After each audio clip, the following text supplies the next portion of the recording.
Okay, welcome everyone to our August 15th, 2023 9 a.m. board briefing meeting. Let the record reflect that we've got Commissioner Kearns is on Zoom, Commissioner French, Commissioner Jordan, and myself in the conference room, and I'm expecting Commissioner Waldrop at any moment. So we will see her join us when she joins. Due to some timing issues with everyone, we're going to make some adjustments on the agenda. So we will move item 2D up under 2B, so that will move up before 2C. We will delay 2C because I want to do the miscellaneous 3A. So we'll have Sparber first, so we'll do 2D, 3A. And then we have a executive session that we're going to do, so that'll be 4.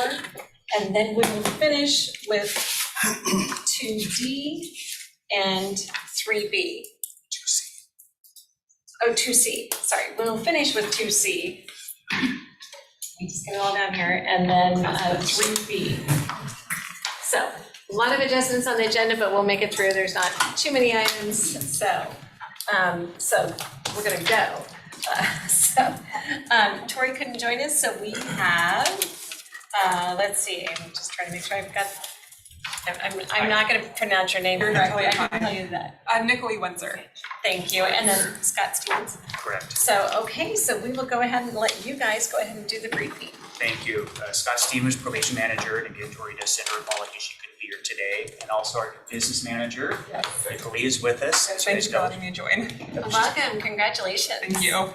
Taking over for Teresa, who you know has been here for the last 30 years, and hopefully Nick Lee will be with us for the next 30 years. So they got a little crossover going on, it's great. We're just here asking you to approve the renewal of our contract with the state of Washington that helps fund our CASA program. I think most of you are aware of what our CASA program is, and I know you have a tight agenda, so I won't go into details unless you want me to give details. I also can't answer any questions. Sure, look at Commissioner Kurtz. No, Okay. I mean, it's a great program, so I think Absolutely. we all know, and it's awesome. Okay, great. Okay. Well, that was easy. Unless you want details, I can do it, but. No. Okay. I know you have a tight agenda. Okay, thank you very much. Okay, thank you for coming for that Thank very you. quick. Thank you. And very nice to meet you. Very nice to meet you all too. Okay, so then we have Justin Johnson is online on Zoom. There he is, who is supposed to be on vacation. So we appreciate you taking the moment to meet with us, Justin. So I'll let you go ahead and do your briefing. Good morning, commissioners and Scott. It's good to see everyone. PowerPoint, we want to present just a quick update and a request for the board this morning. We will be presenting a previous request to the board that we notified you in early January that we'd be bringing on for our July 1st contract. The contract is now here, so we're putting it before the board. Previously, NAMI had approached us for taking on a project with a community for Spokane County residents that would specifically provide education outreach and support to Spokane County residents specific to mental health and substance abuse. This is for families and individuals. So anyone who is engaged or has any questions or needs with mental health, the National Alliance of Mental Illness provides support and engagement and connectivity to existing services. This is really important, specifically right now, as we begin looking at Medicaid redetermination and individuals being disenrolled and looking to be re-enrolled. So there's a lot of questions in the community. This is a perfect time to partner. And so by assuming the responsibility of the ongoing contract with NAMI, not only do Spokane County residents get additional connectivity and engagement, we begin looking more upstream in terms of preventative services and supporting the family members, really, which is the key aspect that NAMI looks to address. For individuals who are experiencing mental illness, oftentimes their families don't have that same level of support that the individuals do. So this is a wonderful contract to provide education and training, and like I said, connectivity, so that they are not out without any information or support. Next slide. The contract is from January 1st to, well, July 1st through the December 31st, it's on that 6-month cycle, but we'll be going through the July 1st through the June 30th, 2024 period. The initial contract total for that 6-month period is $77,000 with a total amount just over $100,000. I believe the total amount is just shy of the 104 for the entire 12-month period. And this pays for, again, a specific individual to engage and support Spokane County residents. Next slide. So we're requesting the board approve the contract with NAMI for the services provided within the scope of outreach and engagement within Spokane County only. Any questions? So Justin, I'll start. So I have not looked at the contract, so, but when you're showing the funding, so it's coming out of the 1/10 money, what are they doing? I mean, I guess, what are we contracting with them, and there's no funding coming with that contract? Yeah, so it's the 1/10 of 1%. This comes from the fund balance, specifically pays for a navigator within Spokane County, which is already in existence. So we're leveraging an existing program that the federal government actually discontinued after the grant that they had went out. And essentially, Spokane County residents can access this anywhere, either online or in person in the community, to be able to connect to behavioral services. And this specific individual is in the community and/or available at the NAMI office to be able to receive calls. And really, this is the catch-all. Medicaid does not cover these services. And so the challenge was, how do these individuals get connected if Medicaid doesn't pay or commercial doesn't? This service bridges that gap. Okay, thank you. Mr. Jordan. Justin, is this kind of a direct service type role where this person is kind of speaking directly with potential clients or one-on-one, or is it more of a general relationship building role across organizations? Can you just help me understand the duties a little bit? Yeah, so it's all encompassing of that. So there are direct service engagements. So the individual is meant to be in the community, speaking with Spokane County residents and providing support. So that's the primary role. That's either in offices where mental health activity is necessary, DSHS offices, community-based offices, pretty much anywhere in the community. It also is even at the hospitals or those that are experiencing their first episode of psychosis. Oftentimes families are like, what do we do next? NAMI reaches out and engages those. It is not a licensed clinician. This is an individual who has connectivity with community resources and engagement and provides those services. So it's not direct in the sense that it's clinical-based setting, but it is a direct community engagement. But they're also based in an office where they receive referrals through NAMI, which is a national organization for anyone in Spokane region. Again, oftentimes from friends and family. We see mom and dad being the primary engage point for needing NAMI services and connecting them. And then they can take those phone calls and then refer those individuals. Like I said, we've seen a significant uptick in individuals saying, we need to get my son or daughter or family member connected to Medicaid because for whatever reason, their first episode of psychosis or mental illness has occurred. We can't pay for these services. How do we get connected? This navigator ensures that there is no drop point between that point from where their first interaction with behavioral health engagement is to the point at which the service needs to be paid.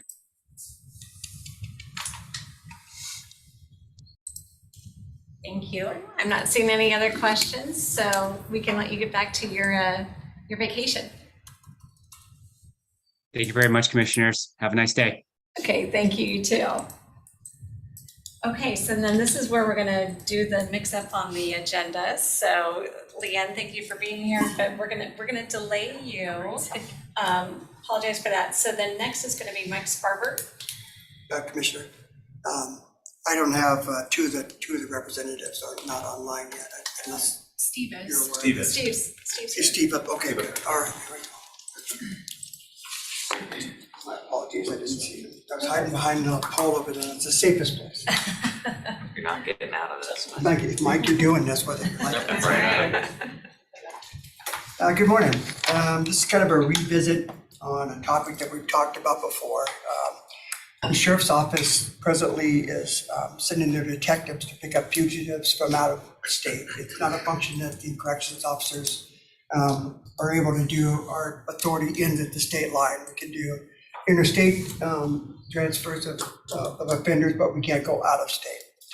And so this was expressed by the sheriff's office in '22.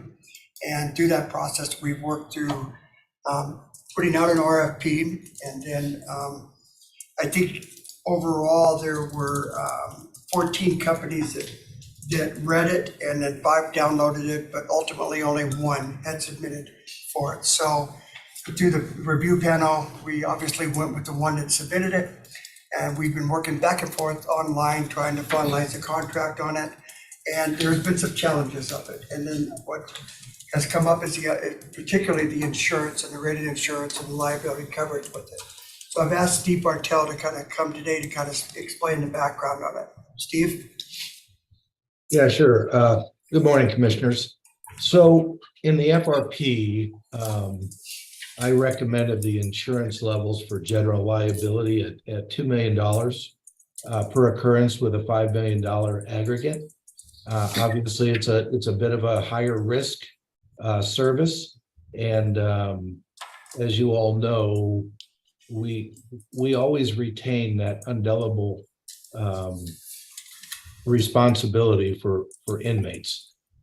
Even with NavCare, we still get named, and we're still in the throes if something bad happens. So the request or the recommendation I put out was $2 million in general liability, like I said, with a $5 million aggregate, $2 million in auto liability. And, the auto liability isn't a problem because they do have 1.5 million per occurrence, and they have an umbrella for another $500,000. So they actually comply with that requirement. The issue really is general liability. This is a top-notch company. My concerns were lower when I read their submission about how many different agencies they actually perform services for.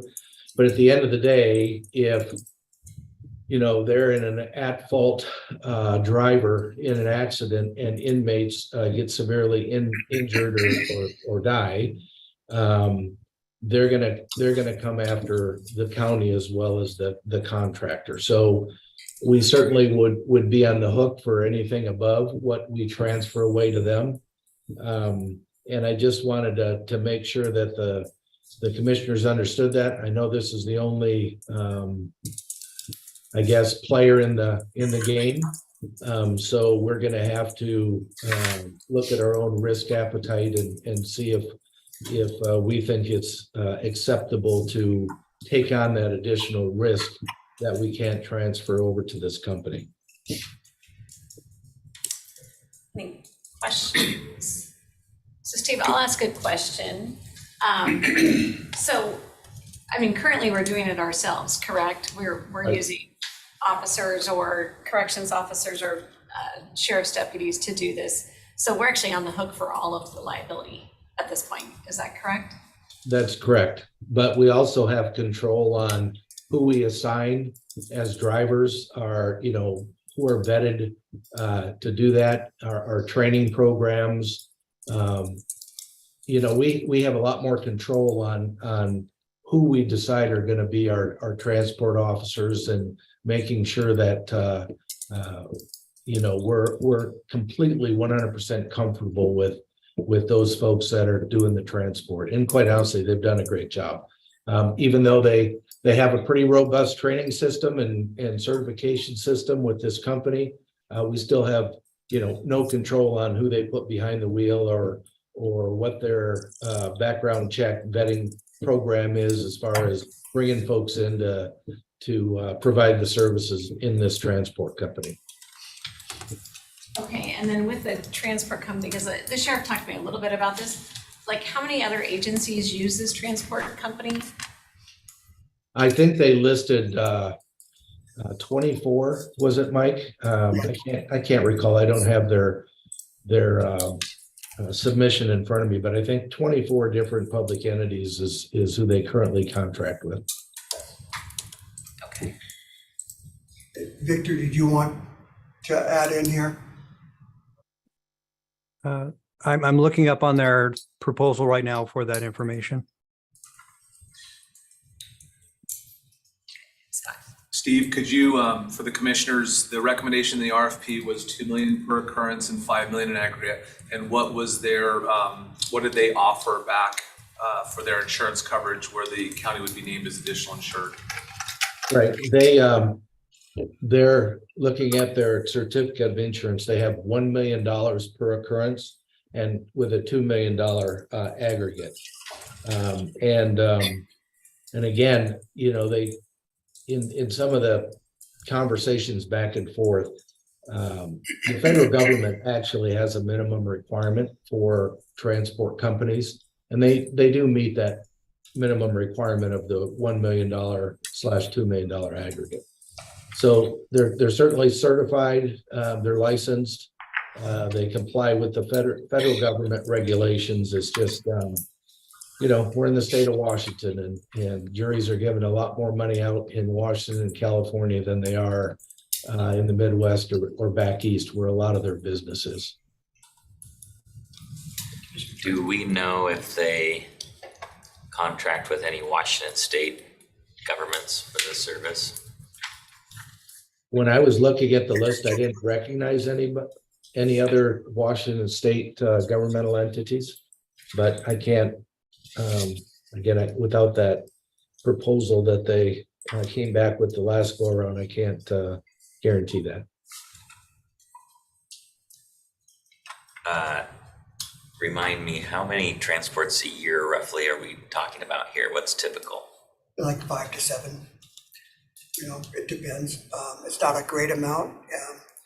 You remember that the way we're going to set this up is to flow through the jail's fugitive system. We'll get the information from them, and then we'll arrange with the company to pick these folks up and have them brought back to the jail.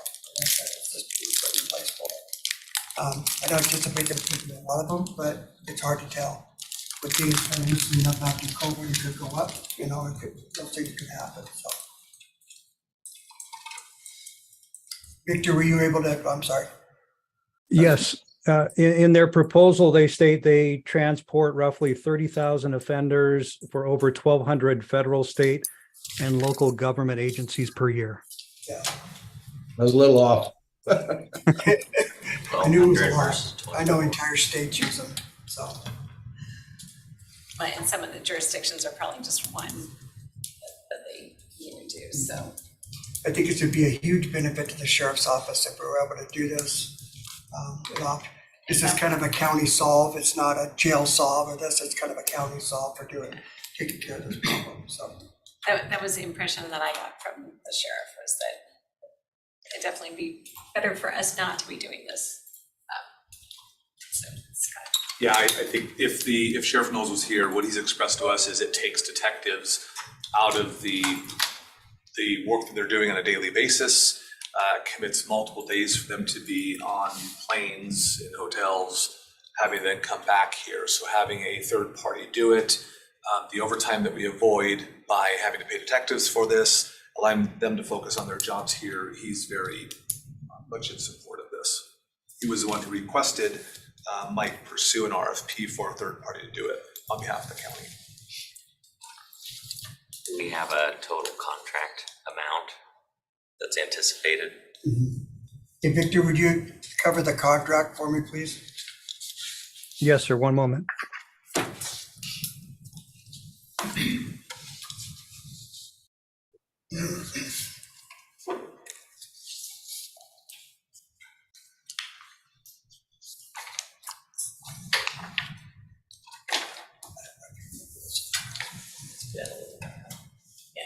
Because I think my question on the contract would be, what's our term? Is it a year with renewable after? It's a year, yeah. And I have the information that I briefed the board on before, Victor's not able to look at it.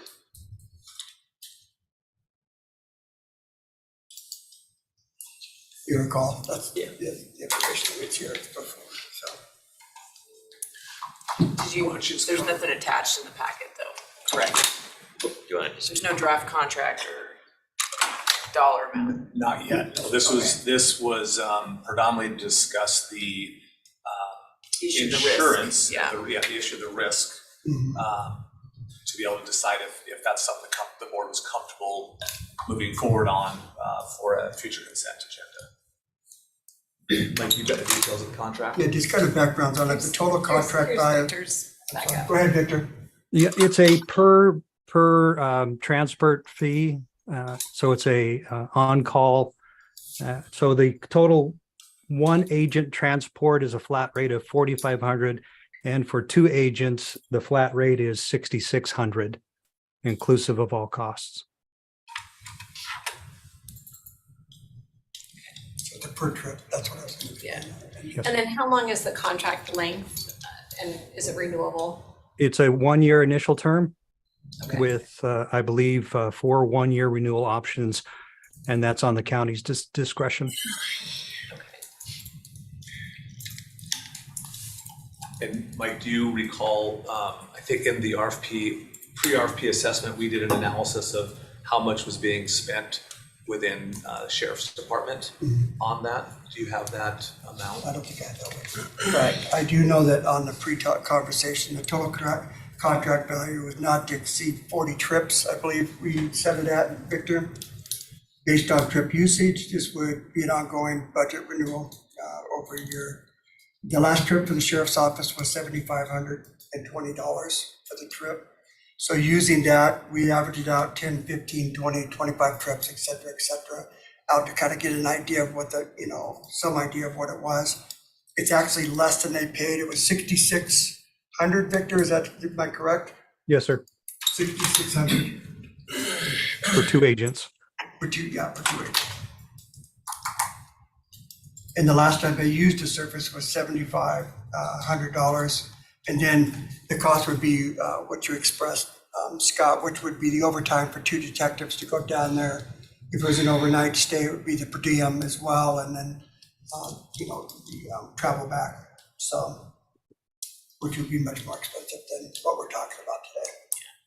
And usually these trips are kind of last minute, so it's not, the airfare is usually expensive as well. So it does include airfare for air trips. We'll make sure that we complied with the federal laws on that inside the contract. But obviously the ones that make more sense to do by airfare, we try to do that to curb cost.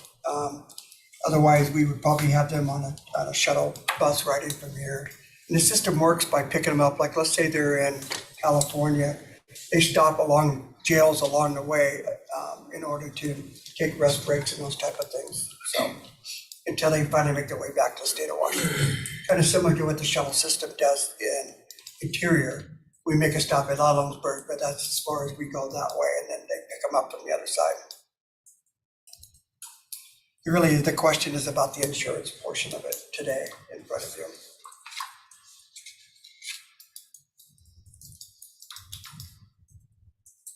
So we're just looking for head nods that we're willing to move forward. To proceed, yes, ma'am. I'm fine, we own 100% of the liability now, so what's the difference? Yeah. I'm fine moving forward. With 1-year contract, see how it goes. 1 year. Let's give it a try for the year. We'll see how those pan out, what it pans out per trip, and then that'll inform us for next year or continued years moving forward. So can we make sure we put on the renewals before we renew it, that it comes back and you give us that information? Each year, just like on the other contracts, like DOC and all the rest, there'll be a visit back to the board to explain what's going on and then all the particulars with it. So I'm seeing that we've got the head nod, Victor. So can you re-engage with the company? Certainly. Great, thank you. Appreciate all your time this morning. So Scott, I'm not sure when this contract will come before. Okay. Okay, thanks, Steve. Thank you, Thanks, Commissioners, Victor. appreciate your time. Okay, well, what time's the 10:30 out of Geiger. okay, So Pat and I are gonna have to excuse ourselves. okay. Very good, thank you. Okay, so then next we are going to go to 3A on our agenda. So Scott, do you have a- Yeah, so commissioners, this is on the Regional Council of Governments. That is been tentatively set for, well, you've set it for the 10th. So it's the fair opening day. I want to make sure I express the right date. Look at my I calendar think it's here. the 8th. The 8th of September on Friday. One of the things that the board needs to do is set the agenda so that we can get the RSVP sent out with the agenda, with the timeframes. From what I understand, and someone can confirm if I get it wrong, the fair opens at 11, typically. 11? No? Well, but the ribbon cutting is at 9. Yes, Yes, okay, but sorry. the official opening of the The fair official opening is to 11, the yeah, public is yeah. 11. Is Aaron on? Aaron! Good morning. There we are. Hi, Erin. I wanted to make sure Maybe she knows. the logistics of I hope I know. of when to set the times for the Council of Governments reflected when the fair opened and when we've traditionally done a ribbon cutting, so we know when to kind of slide that time slot in. So Farron can Right. share that. So since we've held the Council of Governments, which was pre-COVID, we have changed our opening hours. So the fair opens at 11. So we'll be hosting the ribbon cutting at 10:45. So my recommendation was to have the Council of Governments prior to the ribbon cutting. Say 9 o'clock, and then have the ribbon cutting at 10:45. We open the fair at 11 o'clock. What was it, Aaron, pre-COVID? What was the sequencing of events? COVID, we opened at 10 o'clock. We would have the opening ceremony about 9:45, and then the COG would take place from 10 to noon. 10 to 1. It was 10 to 1. Okay. Yes, however long you would like to be in the space, you're welcome to be in there. So do we do a break? Because I think it's gonna go longer than Yeah. to do the ribbon cutting. Because I thought it used to be like at 9 o'clock. Yeah. That's what I remember. Yeah, Yeah. 9 o'clock and then people waited around. We would all go into the COG. The public, though, couldn't go into the fair till it actually officially opened. But there wasn't that many public people. It was more, as everybody was there for the Like COG. officials and stuff. Right. So that was my recollection Yeah. pre-COVID. But it was We always actually, did the ribbon cutting at 9:30. or 9. 9, well, we got there at 9. Yeah. The ceremony and everything, then we'd cut the ribbon at 9:30 and Be in then the go into COG. the COG and. Be there till noon was Yeah, what I remember. noon to 1 o'clock. A lot of times we'd run into 1. Mm-hmm. Well, we're flexible on what you would like to do for the COG hours. We do have it arranged with the Valley Chamber to join us, our board of directors, and some other folks for that ribbon cutting at about 10:45 on Friday. Okay, so if we started the COG at 9 and took a break, Half an hour break from like. We'll lose half the people. their choice. Well, We could break, depending on our topics, we could do one topic and then have the break, and if people wanna stay for the next topic, or if they don't, I don't know. Yeah, it's, so, sorry, what would happen if we started at 8 or 8:30? And then that way we'd have at least a 2-hour block, hour and a half, 2-hour block, by the time everybody gets coffee and everything like that. yeah. Then you could take a break, and then whoever doesn't want to stay for the second half, If you did 8:30, that's 2 hours and 15-minute window before the ribbon cutting, 10:45. Well, you need to go out by 10:30, sit down. by the time you sit down and We're not, everything. it's not a sit down anymore. They don't do It's that? just a ribbon Oh, cutting. okay, sorry.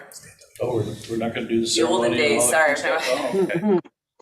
Cause the last couple of years, it's just been the ribbon, Yeah, okay. Oh, not. okay, so it only takes 10 minutes or so, people come out. Yeah. All right. Last year, there were some opening remarks, Commissioner French, Commissioner Kearns, a Fair Board member, Aaron. Yeah.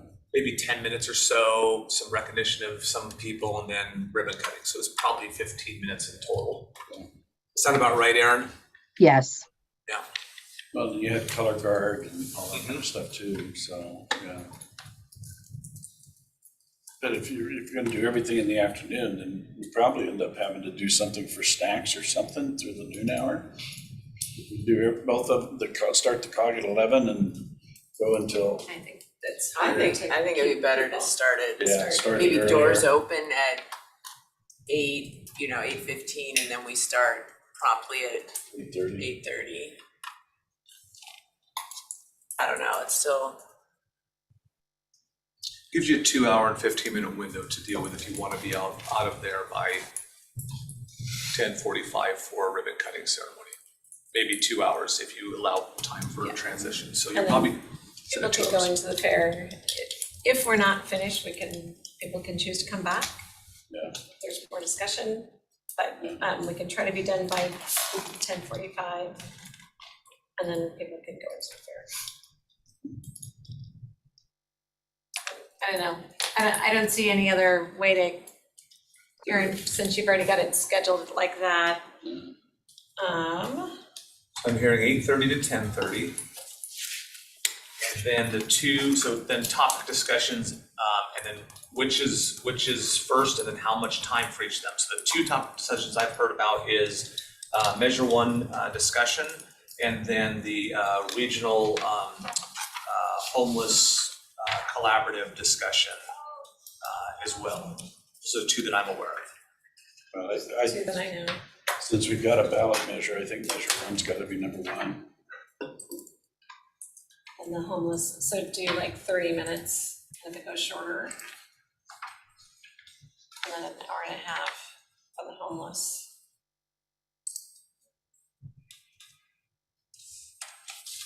Would you take her 2 hours? And then if the homeless discussion needs to go longer, we can extend it.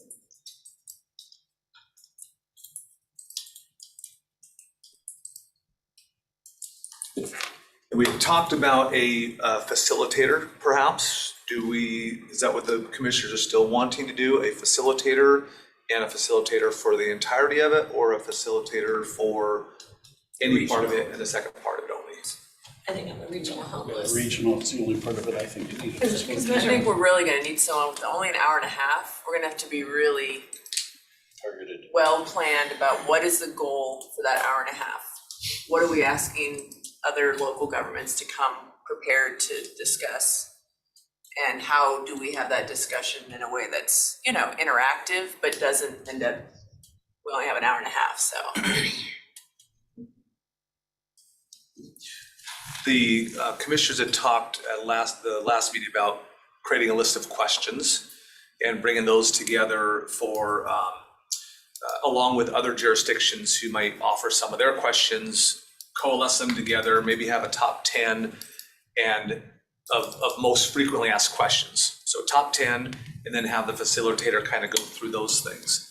A couple of ideas is based on the top 10 questions. Do you have a panel of folks to be able to answer some of those questions? Is it really meant to be interactive between the electeds? Do you want people there to the extent that you can answer the question, do you want folks there who can answer it, even though some of them might not be able to be fully answered, but we know it's an important topic for the rest of the electeds in the room?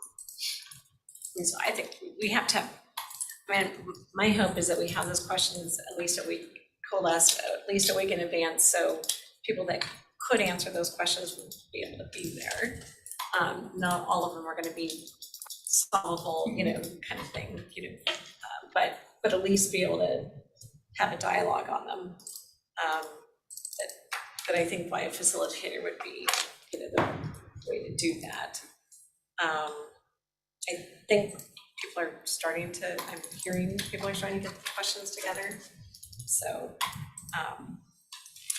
So do we want, and there's still gonna be, I mean, we're still gonna need open, you know, there's still just gonna be a lot of questions from the floor. So, at Mayor Woodward's meeting last week, there was a list generated, we've all generated more. And my understanding from Brian Connington is he's working with Rick, Gavin, and Teresa to start working through those questions, but I don't know, I haven't been in contact. But this Thursday, there is a tentative meeting scheduled of the group that had been meeting with Commissioner Kearns and I, and then others from the small cities in the city of Spokane. I don't know if that's still happening, I haven't heard. The mayor called another meeting next Friday, the 25th, in 2 Fridays. So there'll be several opportunities. My suggestion is using those those meetings before this Council of Government to kind of work through and prioritize the list of questions. And then make sure we have the right people right there. I mean, I know one big question is, how is the city, you know, of Spokane considering their staffing and their current contracts and things like that, right? Because they have the bulk of the, so I mean, that's a big question that I would think we'd want someone from the city of Spokane to address. But that's just an example. knowing those questions were being kind of developed through another forum today, that was also the question I was going to pose to the commissioners is that where we want to look for those questions to come in from? Or did we want to go as part of the invite, send your list of questions? It sounds like that our effort's already underway, so maybe we don't want to duplicate that. There's a long list of questions already. So then the RSVP today can be, save the date, here's a time for the COG, here's the 2 agenda items, here's how they're sequencing on the day. That's the extent of what we would send out today. Yeah, I guess so. I mean, I don't have a problem if people have additional questions, you know, because you gotta think there's a lot of city council members at a lot of the other towns outlined that aren't part of these other discussions. So, I mean, I presume that people are gonna have a lot of the same questions, but I certainly think we should give them the opportunity that if they have questions in advance to feel free to send them in, and we'll accumulate them with what's already being, you know, put together. You know, so Brian Coddington's the one kind of accumulating. I've heard that John Holman was asking the Valley City Council members, so I mean, we have plenty of time to then accumulate those questions and we can forward. So 2 things. One, I assume that the answers to the questions will generate more questions. So I mean, this is going to be a never-ending process. But when we started this conversation, I listed out about 6 different things that I wanted to have answered and stuff, and I was assuming that was my question submitted. But if that's not the case, I need to dig that out and resubmit that. Do you know So I who just, you submitted them to? Gina has questions that have been submitted from some of the commissioners today, which would be including yours, I believe, Commissioner French. And if the, I don't think mine are included, so that's why I was asking, do I need to resubmit those, which I can do, I'm more than happy to. Or if they've already been captured, then I won't waste the time. Yeah. So that's fine. And I know I had my list of questions, but it was verbal in the first meeting, but I don't know if those have been Right, captured. that's what you're saying. Yeah, that's Captured what, or not yeah, either. that's, I'd already listed out a bunch on a piece of paper and stuff, so that's, I can regenerate that, okay? if you've Thank got those, let's bring them to Gina, because she can collect all the questions, and then would we propose bringing them to you, Commissioner Waldrop? Well, I just would love to see, like, I had you forward out the list that Brian collected from the meeting that you attended, Rob, and then Gina, you've got other one. I looked at that list before I sent mine in, because I didn't wanna duplicate. Once I get the thing else up. Okay. And then I'm happy to forward the full list to whoever is running meetings in the next couple of weeks. I'm hoping we can, one thing that we can have as an outcome of the Council of Governments is like a more clear structure of next steps. And like, you know, I've heard from members of the community too, they're like, well, how do I, you know, like what is, you know, we've had an organic process and it's, you know, developed over time. But it would be good to have one outcome I would love to see facilitated at the Council of Governments meeting is how do we move forward with some sort of timeline and structure so that if there are community members or providers that also want to give feedback along the way, there are those input areas. So I don't have the answer right now, but I think that the community wants to know that it's a process that's open and transparent and that I'm interested in what providers have to say, but how are they supposed to provide that? Just randomly contact their commissioner, or is there a place? I think that's kind of what Sarah was doing for the, she was capturing a lot of questions on the, what's the website, Unite Spokane, Yeah. SpokaneUnite.org. So a lot of that stuff was being captured. I'm just not sure if that's the right forum going forward or if there's another way to do it, so.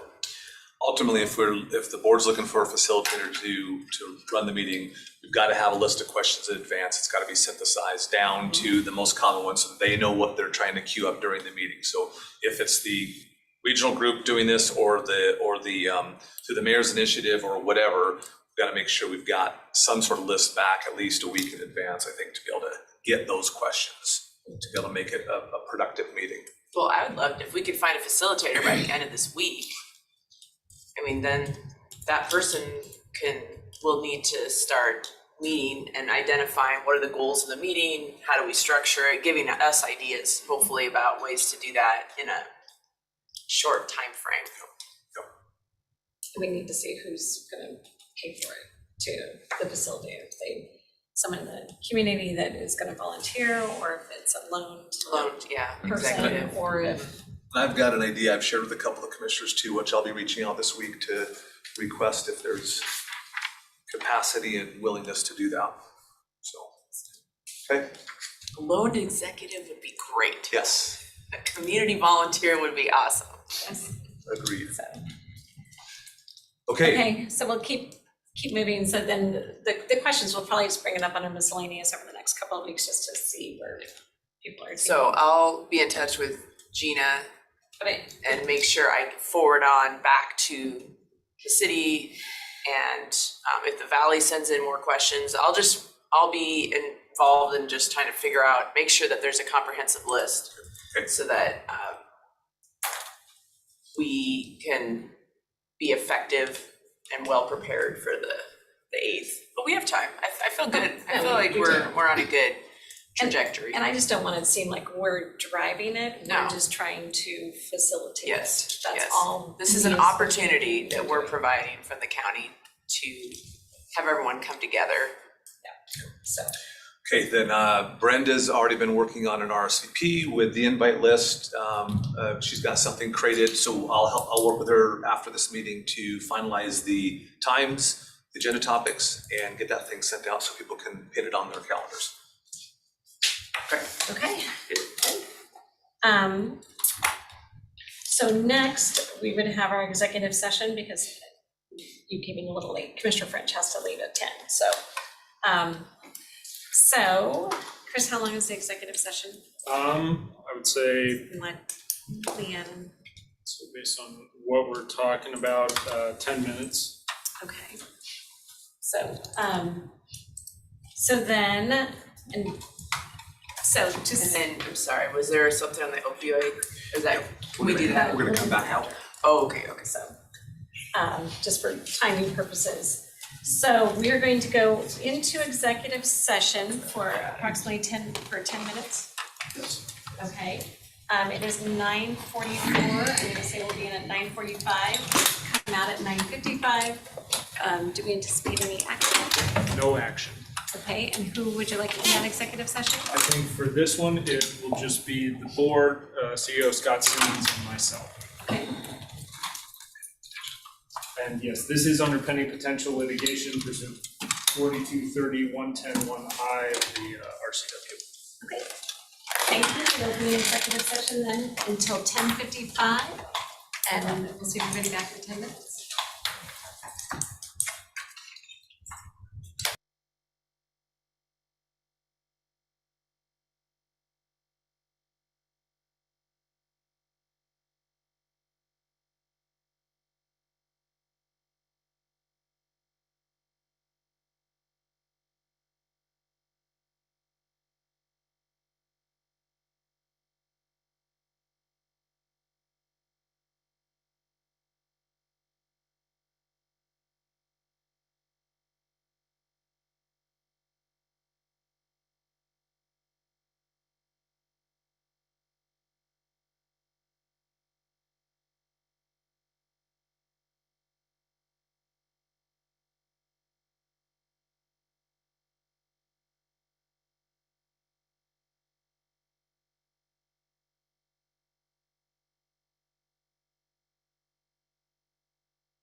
Okay, very good. We are back from our executive session. We did extend it 2 minutes and then just taking us a little while to get everything back on technology-wise. So that is going to then take us to item number 2C on today's agenda, which is Kyle Tuig and Leanne Yamamoto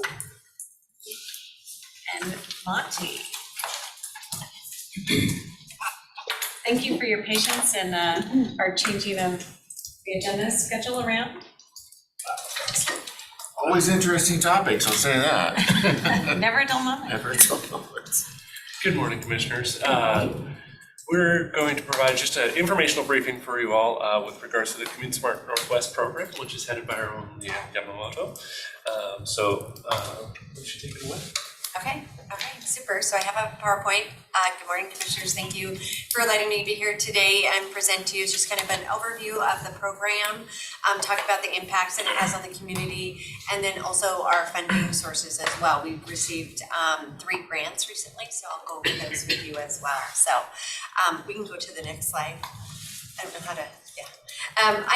I did want to bring up my staff. I have 4 awesome staff that I work with. Kim Stoles, she's our employer services specialist, works with the employers.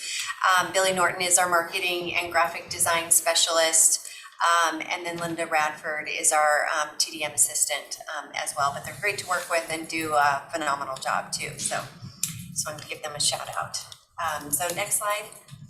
So I just wanted to give you an overview. There is a law in the state of Washington. It's the Commute to Production Law. It has been in place and we implemented it in 1993. It was passed in 1991.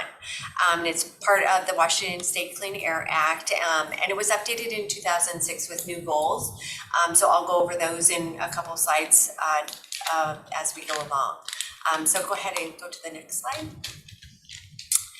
So who's affected by the law? So counties with urban growth areas. So Spokane County is affected by that. And then within the county, the employers with over 100 employees that start their workday between 6 and 9 a.m.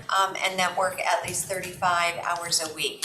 So those employers are going to be affected by the law. It applies to all public and private employers and then also the local jurisdictions. And what I mean by local jurisdictions, so those cities that are or have fewer than 100 employees, like the city of Cheney or Airwood Heights, Lake, Medical Lake, those cities are also affected as well.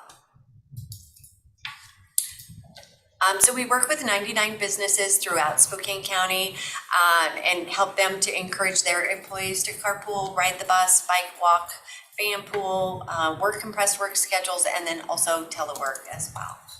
So next slide. So we have been the lead agency, as I mentioned, since 1993. We work with the 7 different jurisdictions. From this slide, you can tell how many work sites are in each area. And we do intergovernmental agreements with all of the cities to contract with them to make it a regional program. So next slide. So just the requirements that we do for administering the CTR law. We administer surveys every 2 years amongst all of those 99 employers, review their annual reports each year, provide the ETCs training per our CTR, Spokane County CTR ordinances, and then just worksite support, helping them with their programs and any needs that they need, and then bringing on newly affected worksites as well, or even voluntary worksites too. So next slide. So the jurisdiction employer goals, as I mentioned, the state has set it at a 6 percentage point increase from the non-drive alone rate from their baseline, which was conducted in 2007 or 8. That is changing actually. So in the next year or so, we'll have new goals for all of our work sites. In addition, we have a 13% reduction in vehicle miles traveled as well. So next slide. So just some of the regional program benefits. It's a model for public and private partnerships. Obviously, we partner with the 99 employers and a few of our voluntary sites too to help them encourage those employees to use commute options. It's a low-cost congestion management tool, helping us to reduce traffic congestion around Spokane County, everywhere everybody drives. Reduces parking constraints, frees up parking and traffic for businesses, especially in that downtown core, and then also reduces air pollution. So next slide. So our funding, we are funded 100% through grants. We do get state funding. This year we're getting, we'll have a contract here probably in the next month or so for you guys to review and sign, but that's for $325,000. We hadn't gotten an increase since the program started in 1993, so we just saw an increase this year of about $140,000. Previously it was $185,000, so we're very excited about that. I have received grants, since I can remember, probably since 2005 with the CMAQ. So currently I am working on one, it's called Cut the Congestion. We're just ending our second year, gonna be going into our third year, so we'll have more contracts for you, but that's $293,000. And then I just recently received a regional mobility grant for our commuter revitalization project. And again, contracts will be coming out soon for those as well, but those all started on July 1. And then I did receive an award letter for our CMAQ grant funding for 2024 through 2026. So that'll start next year, but each year that'll be $330,000 as well. So that's very exciting. Lots of funding coming in. So the next slide, I'll just explain to you, the CMAQ funding provides small business outreach. Currently, right now we're working with Liberty Lake and the Valley, trying to just encourage smaller employers to join our program. So we're working with them, providing educational marketing materials, personalized assistance, bus and van pool subsidies to help them get going with their programs such as ours, bike and ped safety packets, and then just program awareness. Okay, the next one is our commuter revitalization project with our regional mobility grant. This is providing incentives, so we can really encourage those people to use commute options. Back in 2017, we were notified we couldn't use our CMAQ funding for any kind of incentives anymore. And so this is going to allow us to provide more incentives and really start encouraging people to use commute options more. We did see a dip in our numbers through COVID with people riding the bus and van pooling and carpooling. So this will be a great way to be able to encourage those people to start using those modes again. So next slide. So again, community benefits reduces demand on the community infrastructure, optimizes mobility for citizens and services by all the trips that we take off the road, reduces traffic congestion, helps protect the environment, reduces gas consumption, and then it also just maintains the quality of life that we all enjoy in the Northwest and our great air quality that we do have. So next slide. So this is just an overview. We do have a website. It is commutesmartnorthwest.org. And through our program, we have a commute calendar where employees go on and they track what trips they take, whether they carpool or ride the bus. So we've had this in place actually since 2003. And you can see from there that the impacts are pretty significant, but we've reduced over 9.5 million trips since then. And that's just only people recording their trips on here. So it's probably much higher. It also, and you can go to that, and we have a link that brings you to that if you wanted to go into it further, but it brings up the environmental impacts as well with CO2 reductions, greenhouse gas reductions, gas reductions. It also gives calories people have burned as well. So we have lots of stats on that as well. So very impactful. So if you go to the next page, through our CTR surveys, we had our last survey in 2022, and we remove over 8,300 trips reduced off our county roads every single day. Over 141,000 miles are reduced every single day, which amounts to 5.7 trips around the world each day. So it's pretty significant. For the year, it's over 2.1 million trips and over 36.6 million miles not driven on our roadways each year. So that's really significant. Next slide. So I just wanted to throw this out there. We do have an awards program through our employers, and all of you are invited.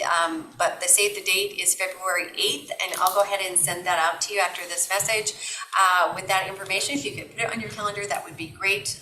We do invite all the elected officials from all the different jurisdictions, all the executives, our employee transportation coordinators for this event, and then we just show the results of what they've been doing and the successes that they've had. So it's a really great event. So if you can make it, that would be great.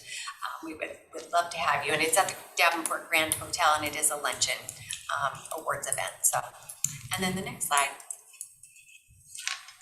So I just wanted to put this on there. I'm sure you guys are all aware of it, but Spokane County as an employer is affected by the law.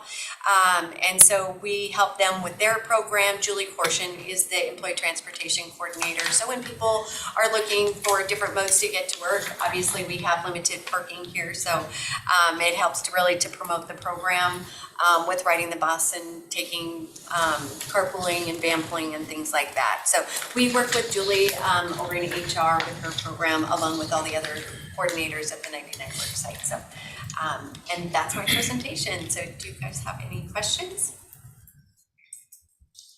Any questions? Hi, Chris. What types of plans are possible with the increase in funding? So with our CMAQ grants, the Cut the Congestion is really an employer, smaller employer-based funding portion of it. And so we're just reaching out to small businesses. Right now, again, we're in the Valley and Liberty Lake, and we will be moving out to the West Plains in that final year. And then the CMAQ grant for 24 through 26, again, it's going to be a small employer outreach program again, but it's going to be focused in that downtown Spokane. And that'll be a 3-year project. The state funding, we're going to just try and get caught up with some of the things and technologies that we need. We're trying to update our commute calendar and our website a little bit more, and then also provide an app. It's been requested for years, so we're really looking into that as well. And then, as I mentioned, we are funded 100% by our grants, and so with $185,000 from the original that we got, it didn't cover our salaries at all. So we were trying to get the grants to help cover that. So that'll help just alleviate some of that, and then it also will provide the match to those grants that we've received as well. Okay. Have you reached out to the different chambers on reaching out to the small businesses? Yes, we have, especially in Liberty Lake and Spokane Valley right now. And then our next reach will be in the West Plains area. And then we've reached out to the elected officials, gotten different quotes, got a quote from you as well. So we appreciate that for our packets that we'll be sending out to those smaller employers as well. So, yeah. You guys do great work, so. Yeah, we'll be reaching, I think we're sending out about 350 cards and packets to employers out in the Valley and the Liberty Lake area. So. Any other questions? Okay, thank you very All much, right, appreciate it, thank you. and thanks for your Appreciate patience. it. Oh, no problem, thank you. And it's gonna take us back to Scott. Okay, I've got a couple things to update the board on under miscellaneous. The first one is the Regional OAC MOU. We're making some good steady progress on it. To date, we've got signed MOUs back from City of Cheney, City of Liberty Lake, City of Spokane, Pend Oreille County, Adams County. We're expecting next week action by City of Spokane Valley, Lincoln County, and then plan would be to have the MOU on the board's consent agenda for next week too, so that would take us to 8. Stevens County, I talked to one of the commissioners this week and last week. They had a couple of questions on it. I think they've got their questions answered, so we'll see. Ferry, we have not heard anything back from, so they're the only ones that we're waiting on. But thought we'd go ahead and get the MOU queued on your agenda for you to take action, and we're pretty darn close to getting all 10 jurisdictions to be signing this thing. So, questions on that? Sounds good. Yeah, Ferry County, just let me know, because we're trying to do a courthouse visit on the 23rd with Berry County. So Okay. I could. Maybe drive one back from them? Could be. Okay. Bring a copy Look what in here. I've got. Souvenir. Just a question about, so what are the next steps after, we get everyone to sign, well, that wants to participate and receive the funds to sign the MOU? What are the next steps that you see? Next steps would be Justin, which is where the MOU has stipulated, it'll be underneath the Community Services BHASO umbrella as kind of a subcommittee. So Justin would begin, his team would begin reaching out to each of the 10 jurisdictions, asking them for their individual to place on the OAC. It's has to be people who have experience in those areas today. The One Washington MOU is very specific about that. And then they're established, and then it really comes back to the next steps for Spokane County would be to start prioritizing, determining how you want to prioritize the spend. We have to have the MOU in place before we can start spending money. But then in between there, it's the prioritization of types of investments that the county commissioners want to make. How do you want to receive that input as to what the opportunities are for investments? But it gives us then the triggering ability to start going and spending money.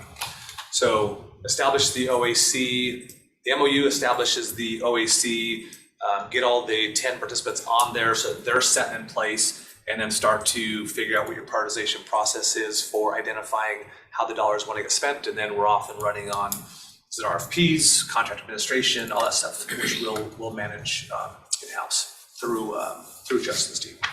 So each jurisdiction will manage their own prioritization process? Yes, unless they opt to say, Spokane County, we'd like to just take our funds, put them with you, and follow whatever process that you have to be. And that might be appealing for a couple of jurisdictions who have very small numbers. Yep. When would we be kind of deciding on our prioritization process? Would that be a strategic planning sometime soon? When would you like to? Sometime soon? Yes. I think it could be, it's a good fit under the strategic planning because it is a very long runway sort of approach to do that. So if you're going to take action on it next week, we could have it a subsequent, our next strategic planning meeting, we could have it on there. We're beginning the dialogue. One of the things I don't know that the board fully decided on, but one of the ideas is, do you want to use the regional OAC for giving some ideas around possible gaps and priorities to consider, or did you want to get it through a different avenue? So that's one thing to be thinking about in advance of the strategic planning meeting. How do you want to get the information to allow you to start to set the priorities for it? That can actually be as part of the discussion of the strategic planning meeting, because I mean, if we're gonna look upstream, are there, items the sheriff, is, for us to discuss before we start asking people to start to, I think those are things we need to think about. How do we want to accumulate that information? Justin, I know, has talked about some ideas. There's a committee over at the health district. So I think that's the discussion we have to start with. Yep. Is how do we want to start to accumulate? Because it's still the commissioners, right, that are the ones that make the decision. Yes, you retain that. That's what the MOU says, is each of the jurisdictions retain the decision-making on the use of the dollars. But I think then we can start to, have for that meeting to kind of really have a spreadsheet on how much funds have come in, what do we anticipate, all of that, to look at what the real dollars actually are. And we've gotten for much us versus, because I think we're going to give a little percentage to the regional OAC as well. Yep. We've gotten a lot better information from I'll call it the opioid settlement consortium who's handling this, to the attorneys. Heather's got access to a portal that she can now go in and see, okay, settlement one, of which we received dollars before, what does every single year look like through the 15 years? So we'll be able to bring that in. We haven't received anything on settlement 2 yet.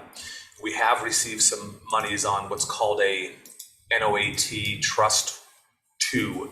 We've gotten some information on there as well. So we do have some data on the dollars that we're expecting and when we're expecting that, but some we're still waiting for. But it gives a good idea. Yeah. Okay.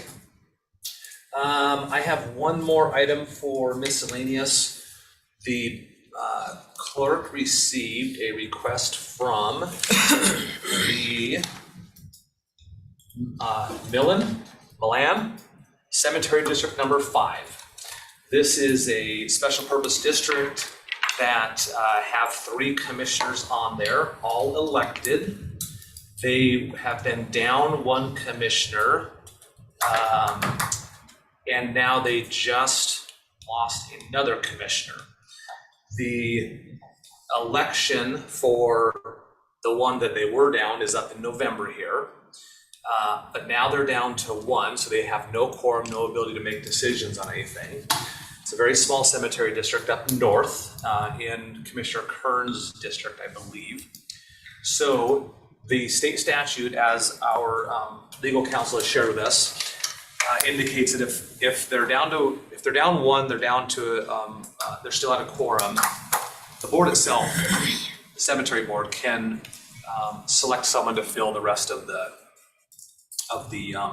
time frame for that individual. If they're down 2 and they don't have a quorum, then the responsibility comes back to the Board of County Commissioners, the county legislative body for that, to select someone to fill out the remaining term so they can get back up to 2 and can have business decisions.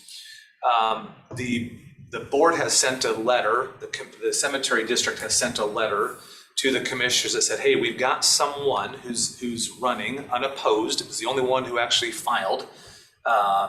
And they've got someone who's set to run in November.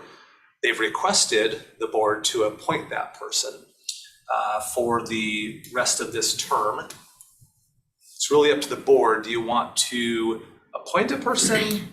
Do you want to go through an application interview process? There is also language in the statute, if you don't do it after 180 days, it goes to the governor. But between now and November 3rd, we're well under the 180 days. So someone's going to be elected to fill that second seat by November 3rd. So clarify. Yeah. So we've got 2 positions that are vacant now. yes, One is unopposed on the November election. yes. And the other is Hasn't not even been filed because the individual just, Can we, I'm understanding they passed away. can we just appoint the person that's on the ballot? And then they get to do their appointment process. You can do that, as I understand it. You only have 1 individual that the board has to appoint to get them back up to a quorum. And then it goes back in the other rules where that board appoints the 3rd to fill out the rest of the term. So Josh, since this is in your district, I mean, is that, I think that makes sense. One of my questions I was gonna have for Scott is that 180 days, because I think last year or the year before, there was a water district or something that they came to us, I wanna say within just like a matter of days beyond the 180. So, okay, so I'm glad that's not an issue this time, but yeah, no, I mean, I would say maybe we might wanna just request receiving a resume from the individual who would like appointed, but I mean, if they're the only individual that filed, I have no problem appointing them, especially if they can't make any decisions as far as budget or really anything at all without a quorum. So I have no problem with it. But yeah, I think it might be valuable for each of us to at least see a resume from that one individual, but that's all I would ask. We did receive the letter August 11th. Okay. is that when the position was vacant though? And it That's doesn't matter not when. clear in their letter. I'm looking to see if there's anything on there as to when the vacancy occurred. Because that's when the 180 days starts. Yeah. It says last week, their second commissioner passed away. So But is that, Which position is that? Yeah, which position is? So as I understand it, it's a great question. I think I understand what you're asking. So previous November, last fall, they were down to 2. So it's been over 180 days for that. It's been over 180 days for that one. That's the one that someone's running Yes. in the November election for. Now they just lost another commissioner. Interesting So, question. so they would have to be appointing, they would have to be appointing this person to the seat that was most recently vacated. And then, I mean, if the person wins election to the other seat, I guess they, which Yeah, I they think will, Resign. if they will, I guess they would resign the one and be sworn in to the newly elect, and then the two of them could then appoint to the, I mean, yeah, I think they've got it. I think they've, I'm going to have confidence they have that all figured out, but we just figured it out in about 30 seconds. So I think they've got it. I think that's the sequencing. I think Commissioner Kearns just laid out the sequencing. I think that's what will need to occur. And then you'd have that other open seat Which they could that then appoint just to. was elected, so then that you could do that within 180 days if they had another person. Yes. Okay. Which can they appoint themselves somebody Yeah. who's missing? With Yes, 2. With 2. Yes. Okay. So best case scenario would have been if they would have come to us last fall, or I'm sorry, they themselves last fall would have appointed the Correct. one Correct. vacant. So okay.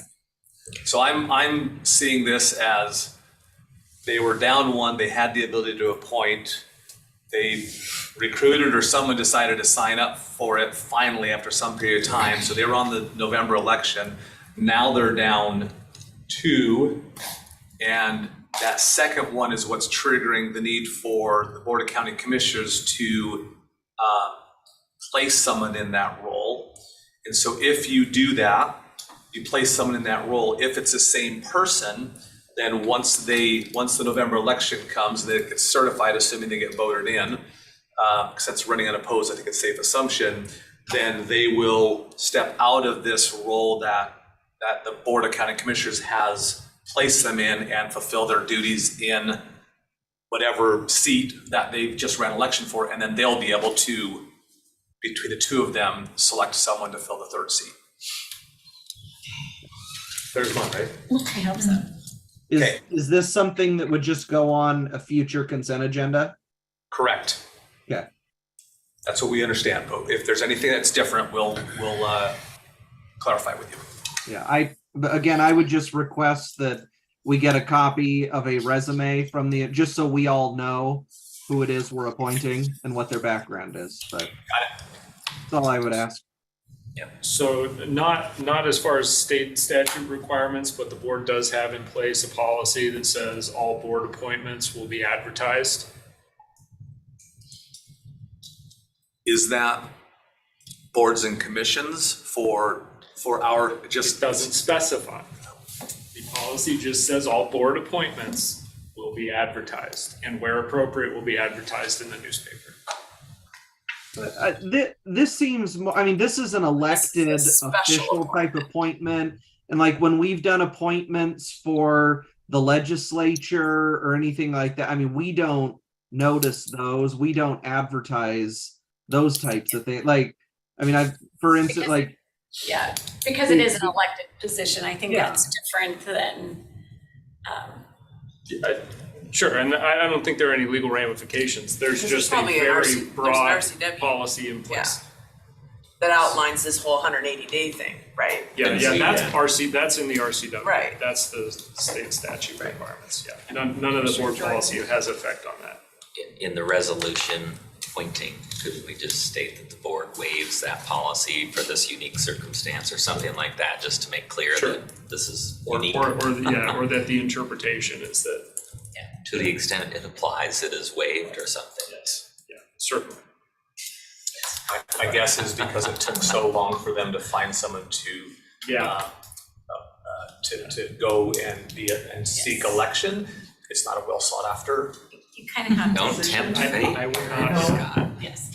It's not easy to get people on some of these little water districts and cemetery districts. So There's no yes. active write-in campaign that we're aware of. Well, not- we wouldn't know at this point, but yeah. I don't even know where this water district is. Or Cemetery district, it's up cemetery north, I just don't know where the area is either. Commissioner Kearns may know. What's it called again? How do you spell it? Milan, Millen. Deer Park, Chattaroy. Yep. I hadn't heard of it either. Yeah, it's got to be in that area near probably Deer Park, Milan Road, up north. So your closest landmark you're going to know is Deer Park. So that area. Okay. Okay, that was all I had, and I think Commissioner Kearns has one other miscellaneous that I was aware of. Oh, yeah. So each year that we have been a part of bringing large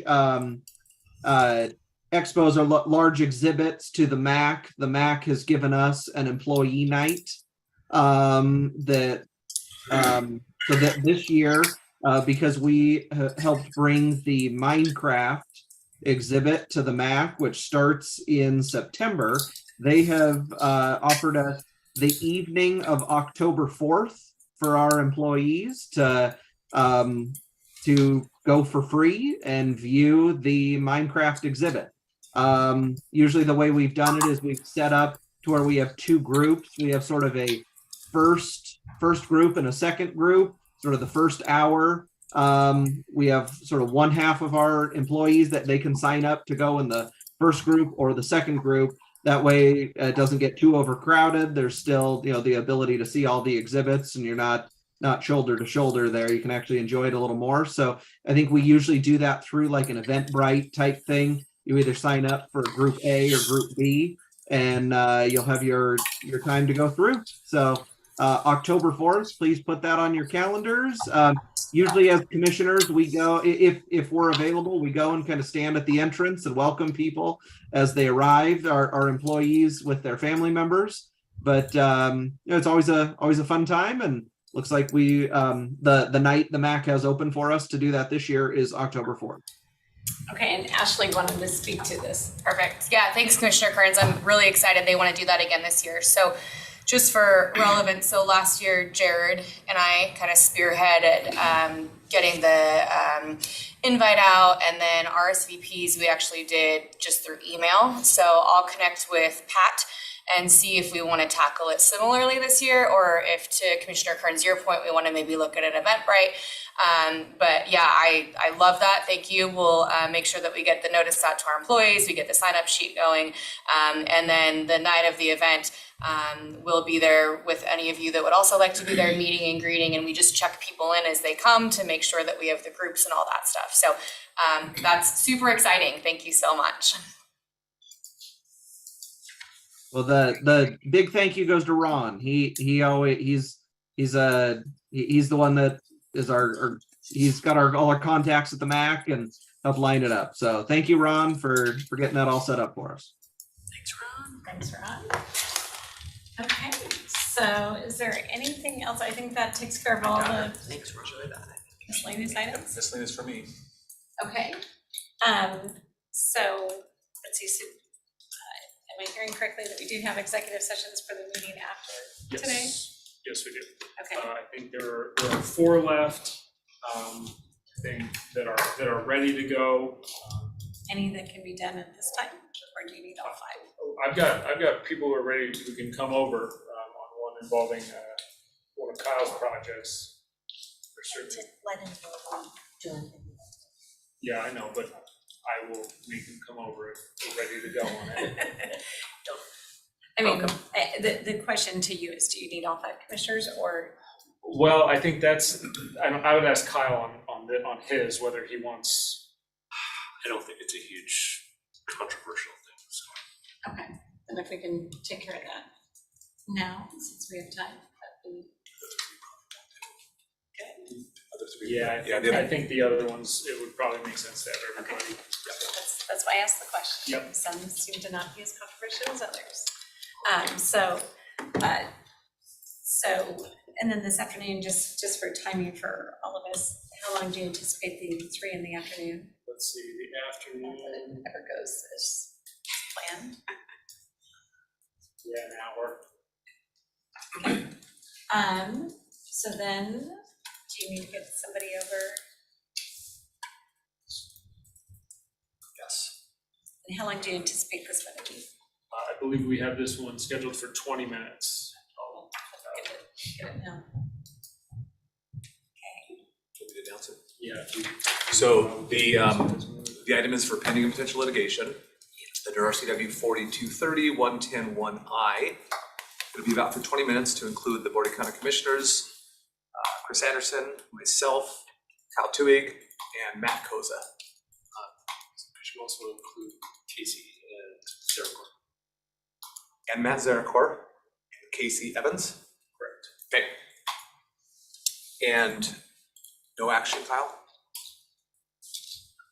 No action. Okay, so it is 10:35.